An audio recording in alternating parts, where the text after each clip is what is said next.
হঠাৎ করে বৃষ্টি হচ্ছে, তাই ভাবলাম যে আজকে চিংড়ি মাছের বড়া খাই। বড়া বানানোর জন্য এই যে ছোট ছোট চিংড়িগুলো ঘেরের থেকে মেরে নিয়েছি। এখন এই চিংড়ি মাছের খোসাগুলো ছাড়াই নেবো, ছাড়িয়ে তারপরে বাইটে নেবো। এই যে এবার এগুলো বাইটে নেবো। বড়া বানানোর জন্য চিংড়ি মাছ বাইটে তারপরে বড়া বানাতে হয়। এই জন্য পেঁয়াজ বাইটে নেবো।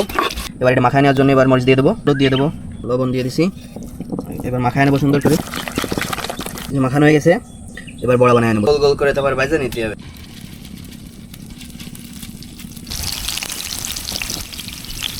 বন্ধুরা, চিংড়ি মাছের বড়াগুলো ভাজা নিচ্ছি। দেখেন কত সুন্দর একটা কালার এসে। এবার উপরে ফেলাবো। রান্নার জন্য এবার পেঁয়াজ দিয়ে দেবো, নারকেল দুধ দিয়ে দেবো, দিয়ে দিলাম। দুধ দিয়ে কষানো হয়ে গেছে। এবার হচ্ছে এই চিংড়ি মাছের বড়াগুলো দিয়ে দেবো। কিছু সময় রান্না করে নিতে হবে, তারপর নামায় ফেলাতে হবে। আমাদের আজকে চিংড়ি মাছের বড়া রান্না শেষ।